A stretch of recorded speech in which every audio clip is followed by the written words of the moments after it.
आदर, अभिनंदन, आभार, नमस्कार, आदाब, सत श्री अकाल, hello and a very good morning to all the ladies and gentlemen. I'm Deepak Dharai, English trainer and life coach.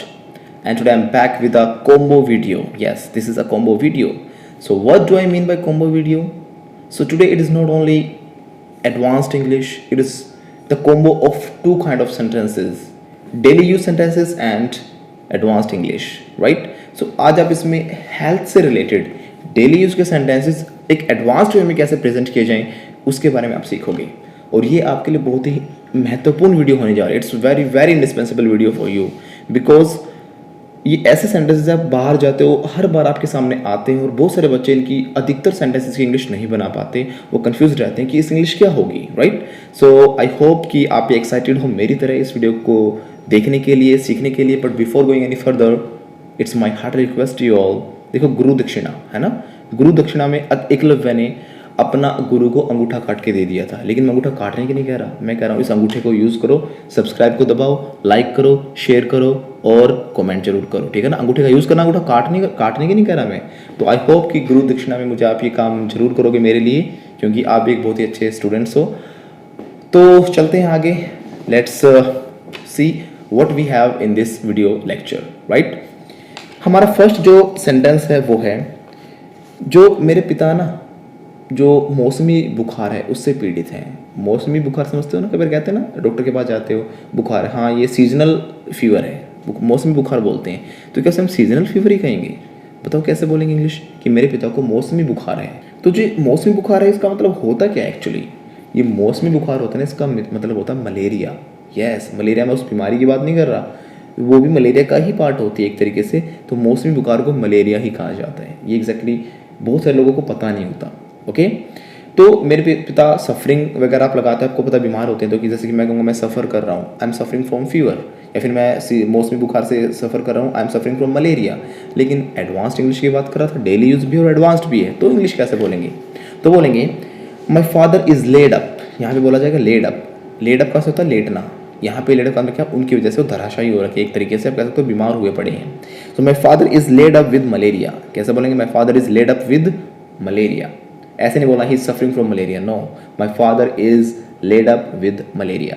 So move to the next word, that is, जब हम कहते हैं कि बार ठीक है पेशेंट की कंडीशन खराब नहीं है, पेशेंट है, जल्दी ठीक हो जाएगा, स्वस्थ हो जाएगा. तो पेशेंट जल्दी ठीक हो जाएगा कैसे बोलोगे? एक तो सिंपल कह सकते हो the patient will recover soon now, right? ऐसे नहीं बोला ना, लेकिन एडवांस्ड की बात कर रहे थे. तो बोलेंगे the patient is on a fair way of recovery, right? The patient is on a fair way of recovery. इसके अलावा आप ये भी कह सकते हो the patient is on an a fair way to recovery, right? Recovery की तरफ यानी सही जा रहा है, तो पेशेंट जल्दी रिकवरी करने वाला है. तो कैसे कहेंगे? The patient is on a fair way to recovery. See the next sentence. कई बार कहते हैं उसका क्षय रोग बहुत बढ़ चुका है, क्षय रोग उसको बहुत ज़्यादा बढ़ गया है उसका, ठीक है ना. तो क्षय रोग उसका बहुत बढ़ गया है, कैसे इंग्लिश बोलेंगे? तो बोलेंगे he is far gone in consumption. Once again, he is far gone in consumption. कोई भी बीमारी आपकी बहुत ज़्यादा बढ़ जाए तो यू आर फार गोन. क्या बोलते हैं? यू आर फार गोन. इसको और कहीं भी यूज़ कर सकते हो कि भाई वो इतनी सफलता में इतना आगे चला गया है, उसका पीछे मुड़ना मुश्किल है, तो ही is far gone in success, ठीक है ना. वो अब बुरे कामों में इतना आगे चला गया है, वो इल वर्क्स में बहुत आगे चला गया है, तो ही is far gone in ill works, ठीक है. वो गैंगस्टर बन गया है, बुरे काम करता है, ठीक है ना. तो ऐसे हम बोल सकते हैं. इन द सेम वे उसकी कोई बीमारी बहुत ज़्यादा बढ़ गई है, तो ही इज़ फार गोन इन कोई भी बीमारी, ठीक है ना. ठीक है, तो वो क्षय रोग में बहुत आगे बढ़ गया, he is far gone in consumption. Next, मेरा सिर धीरे से दबा दो भैया, है ना. सिर दबाते ना, कई बार हेडेक होती है हमें, तो मेरा धर सिरे से दबा दो, इससे मुझे ना थोड़ा बहुत आराम मिल जाता है, ठीक है. तो कैसे बोलोगे? सर दबाने की इंग्लिश क्या होती है? कुछ लोग मसाज यूज़ कर देते हैं. मसाज तो देखो अलग सेंस में हो गया. दबाने के लिए बोला जाता है प्रेस. प्रेस बेसिक वर्ड है, लेकिन लोगों को याद नहीं आ पाता है, यहाँ पे प्रेस यूज़ करना चाहिए. Press my head gently. आराम से दबा दो. जेंटली बोलेंगे. क्या बोलेंगे? जेंटली. मैं बोलता ना लेडीज एंड जेंटलमैन, तो वही वर्ड से वर्ड बनाओ तो जेंटली, यानी आराम से. तो एक आराम वाला इंसान क्या होगा? एक अच्छा इंसान. जेंटलमैन, नम्र, विनम्र. इन the same way press my head gently. प्यार से दबा दो. It relieves me a bit. इससे मुझे थोड़ा बहुत आराम हो जाता है. It relieves me a bit, ठीक है. ऐसे आपको सेंटेंस बोलना है. तो सर मेरा दबा दो, मुझे थोड़ा बहुत आराम हो जाता है इससे. Press my head gently, it relieves me a bit. C the next sentence. मेरी आंखें दुख रही है और पानी निकल रहा है, बोलते हो सेंटेंस भाई आंखें दुख रही हैं, या कई बार ये भी कहते हैं आंखें दुखनी हुई आ जाती हैं, ये सेंटेंस भी सुना होगा आपने। मेरी आंखें दुख रही है और क्या हो रहा है, मेरी आंखों से पानी निकल रहा है, तो कैसे बोलोगे इस सेंटेंस को? तो बोला जाएगा माई आईज आर सोर एंड रनिंग। देखो ये सोर वर्ड है ना, इसको आप और भी जगह पे आप यूज कर सकते हो। सोर आईज भी होता है, ठीक है, और सोर थ्रोट भी होता है। हम आंखों के लिए बोलते हैं मेरी आंखें दुखनी आई हुई हैं, तो बोलोगे सोर आइज, आई हैव गॉट सोर आइज। अगर आपका गला बैठा हुआ ना, तो आप बोलोगे मेरा गला क्या बैठा हुआ है, गले में किसी से हो रही है, तो गला बैठा हुआ है, आवाज़ ढंग से आ नहीं रही है, तो इसको बोला जाता है sore throat. I have sore throat. अब यहाँ पे ट्रांसलेशन मत कर देना, मेरा गला बैठा हुआ है, my throat is sitting, right? तभी मैं कहता हूँ ट्रांसलेशन करना बिल्कुल गलत है, ट्रांसलेशन पे आपके सेंटेंसेस गलत हो जाते हैं, राइट? तो माई थ्रोट इज सिटिंग नहीं, माई थ्रोट इज सोर, या फिर कह सकते हैं I have got a sore throat, ठीक है। इन द सेम वे मेरी आंखें दुख रही है और पानी निकल रहा है भाई, आई हैव गॉट सोर आइज एंड रनिंग, यानी मेरी आंखें दुखनी आई हुई हैं और क्या हो रखा है, पानी निकल रहा है आंखों से। सी द नेक्स्ट सेंटेंस। क्या कहता है जो हमें फोड़ा वगैरह हो जाता है, उसमें पीप बन जाता है, मवाद बन जाती है। इंग्लिश नहीं पता ना कैसे कहोगे, इंग्लिश बोल नहीं आते, लेकिन इन चीज़ों पे आके आप स्टक हो जाते हो, भाई मवाद में पीप बन गई है। और कई बार ये भी कहते हो कि मवाद में पीप बन गई है और उसका मुंह बन गया है ना, आगे छेद सा हो जाता है, उसमें मुंह बन गया है, तो इसकी इंग्लिश कैसे होगी बताओ मुझे? मवाद में पीप बन गई है। अब मवाद को क्या कहेंगे, पीप को क्या कहेंगे, बन गई है उसमें छेद हो गया, इसको इंग्लिश में कैसे बोलते हैं? सीधा सेंटेंस, जो हमारा फोड़ा होता है उसे हम बोलते हैं बॉयल, ठीक है ना। द बॉयल हैज़ सपोरेटेड, क्या बोलते हैं? The boil has suppurated. And उसका जो मुंह बन जाता है ना, उसकी इंग्लिश होती है पॉइंटिंग, क्या बोलते हैं? पॉइंटिंग, कि फुंसी में दाने में क्या होगा, पॉइंट मुंह बन गया है। The boil has suppurated and Poynting.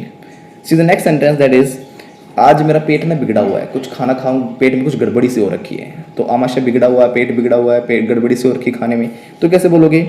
जब पेट खराब होता है आपका, इसकी इंग्लिश होती है माई स्टमक इज अपसेट। अपसेट बोलते हैं, इंसान भी अपसेट हो जाता है जब टेंशन में होता है, मैं आज दिमाग खराब हो रखा है, so I am upset. In the same way upset word ही आपके पेट के लिए भी यूज़ किया जाता है। तो आज तो भाई पेट खराब हो रखा, आज कुछ खाया नहीं जाएगा, पता नहीं कल शादी में कुछ ज़्यादा ही खा लिया, so my stomach is upset, right? See the next sentence, मुझे खुलकर दीर्घ शंका नहीं होती। दीर्घ शंका क्या होता है, इसका मीनिंग पता है? सभी लोग करते हैं, गारंटी मेरी इस बात की, धरती पर ऐसा कोई भी इंसान नहीं है जिसको दीर्घ शंका ना होती हो।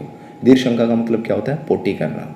तो मुझे खुलकर दीर्घ शंका नहीं होती, क्या होता है ना, पता नहीं कुछ प्रॉब्लम हो जाती है, कॉन्स्टिपेशन हो जाता है, कब्जी हो जाती है, या ढंग से पेट साफ नहीं हो पाता, खुलकर दीर्घ शंका नहीं कर पाता। दीर्घ शंका मतलब समझ रहे हो ना, पोटी करना। तो ढंग से पोटी नहीं कर पाता हूँ मैं, कैसे कहोगे?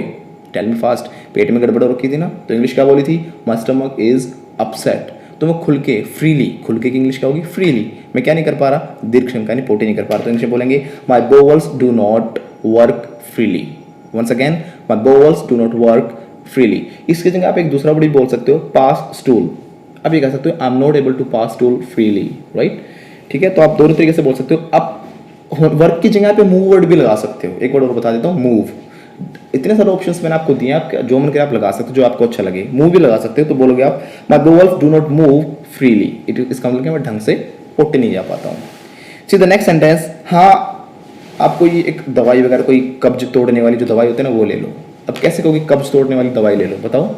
How you will say this sentence in English? भाई कोई कब्ज तोड़ने वाली कोई व्यंजक वगैरह ले लो भाई, तो इंग्लिश होगी yes you should take some.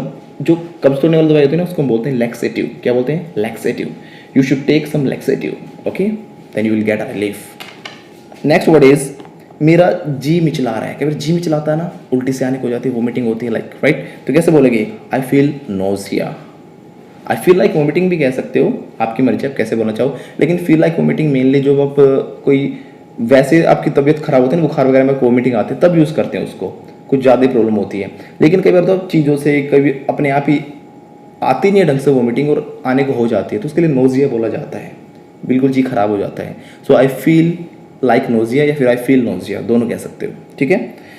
Next sentence is, मेरे दोस्त को ना बुखार सा हो रखा है। कई बार बुखार होता नहीं, बुखार सा हो जाता है, कहते हैं ना, देखने एक बार चेक करना यार, हाथ देखने एक बार मेरा, हाँ हाँ बुखार सा हो रखा ना।